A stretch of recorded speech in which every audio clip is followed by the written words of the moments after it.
हरे कृष्णा। आप सभी को पौष मास की पुत्रदा एकादशी की बहुत सारी शुभकामनाएं। भगवान श्री विष्णु आप सभी के ऊपर और आपके परिवार पर उनकी विशेष कृपा प्रदान करें, यही प्रार्थना हम करते हैं। वर्ष 2025 समाप्त होने वाला है और पौष मास भी अपनी समाप्ति की ओर आगे बढ़ रहा है। ऐसे में आने वाली ये पुत्रदा एकादशी मनुष्य के लिए अत्यधिक सुवर्ण योग लेकर आई है। ये पुत्रदा एकादशी का पालन विशेषकर निसंतान दंपतियों के लिए अत्यंत श्रेयस्कर बताया गया है। तो चलिए ऐसी पुण्यफल प्रदायिनी पुत्रदा एकादशी के उपलक्ष्य में उसकी पौराणिक कथा का श्रवण करते हैं। आइए आज की पुत्रदा एकादशी व्रत कथा आरंभ करते हैं। भविष्योत्तर पुराण में इस कथा का वर्णन आता है। एक बार युधिष्ठिर महाराज भगवान श्री कृष्ण से पूछते हैं, हे मधुसूदन, आपने पौष मास के कृष्ण पक्ष की एकादशी का वर्णन कर दिया। कृपया अब मुझे पौष मास के शुक्ल पक्ष में आने वाली एकादशी तिथि के विषय में बताइए। इस एकादशी की विशेषता क्या है और इस दिन भगवान के कौन से विग्रह की पूजा अर्चना करनी चाहिए। भगवान श्री कृष्ण ने उत्तर दिया, हे राजन, पौष मास के शुक्ल पक्ष में आने वाली एकादशी को पुत्रदा एकादशी कहते हैं।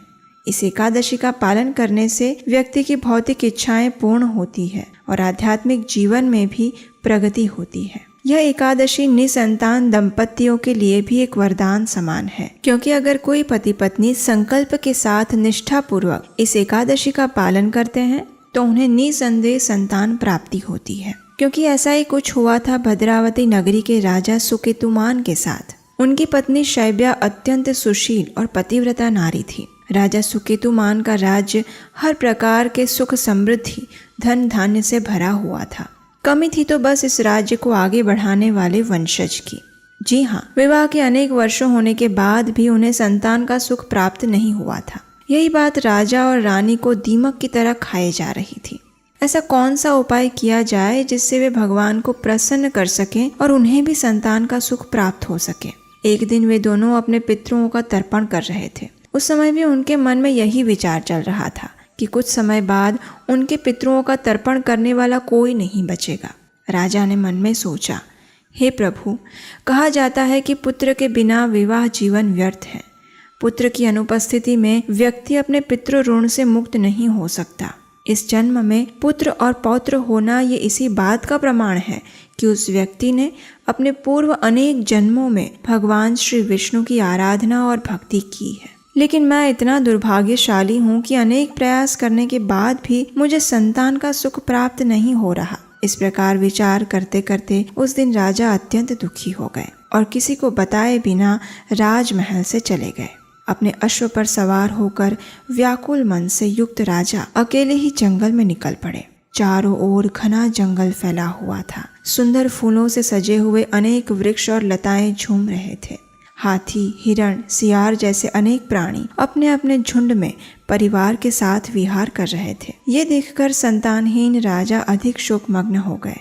घूमते हुए मध्याह्न का समय हो चला था। राजा भूख और प्यास से व्याकुल हो गए थे, लेकिन अब उनकी समस्या का अंत आने वाला था। जंगल के अंदर दूर जाते हुए एक स्थान पर उन्होंने एक सुंदर तालाब देखा, बिल्कुल मानसरोवर जैसा, जिसमें आकर्षक मछलियां तैर रही थी। सुगंधित कमल पुष्प खिले हुए थे और मगरमच्छ भी विहार कर रहे थे। जलाशय के किनारे पर अनेक आश्रम बने हुए थे, जहां अनेक तपस्वी और ऋषि रहते थे। राजा उस जलाशय के पास जाकर अपने अश्व से नीचे उतरे और वहां भगवान के नाम का जप कर रहे ऋषियों के पास गए। राजा ने उन्हें दंडवत प्रणाम किया और प्रार्थनाएं अर्पित की। राजा की विनम्रता को देखकर प्रसन्न हुए ऋषियों ने कहा, हे राजन, कृपया बताएं आप कौन हैं, इस जंगल में किस उद्देश्य से आए हैं और हम आपकी क्या सहायता कर सकते हैं।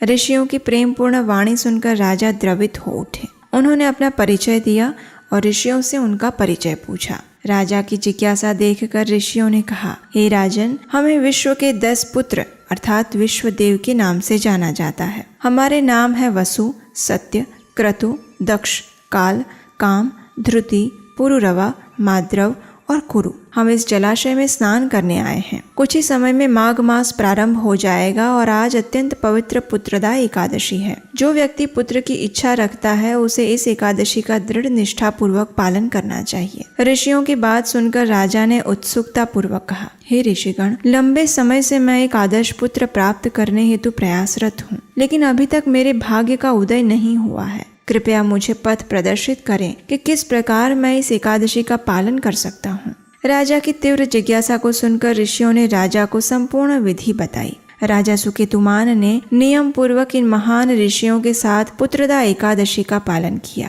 अगले दिन द्वादशी पर निर्धारित समय पर पारण किया। ऋषियों को यथासंभव दान दिया, उन्हें प्रणाम किया और फिर वापस अपने राज्य में आ गए। कुछ समय बाद उनकी रानी शैब्या गर्भवती हुई और उन्होंने एक तेजस्वी पुत्र को जन्म दिया। कथा का समापन करते हुए भगवान श्री कृष्ण ने कहा, हे धर्मराज युधिष्ठिर, जो भी व्यक्ति इस एकादशी व्रत का श्रद्धा पूर्वक पालन करता है उसे इस भौतिक जगत में हर प्रकार के सुख प्राप्त होते हैं और जीवन के अंत में वह आध्यात्मिक जगत को प्राप्त करता है। जो व्यक्ति इस कथा का श्रवण मात्र भी करता है उसे भी अश्वमेघ यज्ञ करने का फल प्राप्त होता है। आपके कमेंट्स हमें लगातार मिलते हैं और इससे हमें ये जानकर अत्यंत खुशी होती है कि आप सभी एकादशी व्रत का नियम पूर्वक पालन करते हैं या करने की इच्छा रखते हैं। आपका यही प्रयास भगवान श्री कृष्ण को सर्वाधिक प्रसन्न करता है। हर बार की तरह इस बार भी पुत्रदा एकादशी की विधि अत्यंत सरल है, इसलिए प्रयास कीजिए कि इसका नियम पूर्वक पालन करें।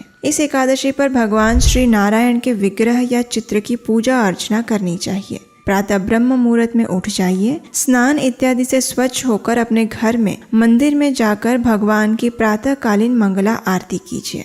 अगर नहीं कर सकते तो उसका ऑनलाइन दर्शन कीजिए। उसके बाद उन्हीं के समक्ष हाथ में गंगाजल लें और एकादशी व्रत का संकल्प लीजिए। तुलसी देवी को जल अर्पण कीजिए, उनकी प्रदक्षिणा कीजिए, दीप अर्पण कीजिए और उनके ही समक्ष बैठकर हरे कृष्ण महामंत्र यानी हरे कृष्ण कृष्ण कृष्ण हरे हरे, हरे राम राम राम हरे हरे, इसका अधिक से अधिक संख्या में उच्चारण कीजिए। और ये नाम जप ऐसे ही नहीं करना है, माला के ऊपर करना है और ऐसी कम से कम 4, 8, 16 या 25 माला अवश्य करनी चाहिए। अब एकादशी के दिन उपवास रखना होता है जिसमें हम गेहूं, चावल, दाल, फलियां ये सब चीजें या फिर उनसे बने हुए खाद्य पदार्थ नहीं खाते। चाय कॉफी भी आइडियली नहीं पीनी चाहिए। हाँ, आप फल, दूध, ड्राई फ्रूट्स या एकादशी प्रसाद ले सकते हैं, लेकिन पूरा दिन अपनी चेतना में भगवान श्री कृष्ण ही होने चाहिए। तो हमेशा उनके पतित पावन स्वरूप श्री जगन्नाथ जी को अपने समक्ष रखिए। अगले दिन द्वादशी पर निर्धारित पारण समय देख लीजिए और उसी समय किसी सुयोग्य ब्राह्मण या वैष्णव को अपने घर में आमंत्रित कीजिए। उन्हें भगवान को अर्पित किया हुआ भोग प्रसाद रूप में वितरित कीजिए और फिर स्वयं भी भगवान के प्रसाद से अपना पारण करिए। इस दिन अपनी क्षमता अनुसार कुछ न कुछ दान अवश्य दें। इस प्रकार आप पुत्रदा एकादशी का श्रद्धा और नियम पूर्वक पालन कर सकते हैं। अगर आपको ये वीडियो अच्छा लगा हो और आपको लगता है कि इस कार्य में आप हमारी सहायता करना चाहते हैं तो स्क्रीन पर दिए गए नंबर पर आप हमें अपना आर्थिक सहयोग भेज सकते हैं। इस वीडियो को अगर आप अपने फ्रेंड्स, रिलेटिव्स और कलीग्स को भी शेयर कर सकते हैं तो उन्हें भी एकादशी की महिमा के विषय में ज्ञात होगा। तो प्रतीक्षा किस बात की, इस वीडियो को अधिक से अधिक लोगों तक पहुंचाएं और चैनल को सब्सक्राइब करना मत भूलिए, क्योंकि तभी तो ऐसे ही इम्पोर्टेंट वीडियोस आप तक पहुंचा पाएंगे। तो चलिए भक्ति भाव पूर्वक नियमों का पालन करते हुए इस पुत्रदा एकादशी का पालन करते हैं और अपनी आध्यात्मिक चेतना को शुद्ध बनाने का प्रयास करते हैं। हरे कृष्णा।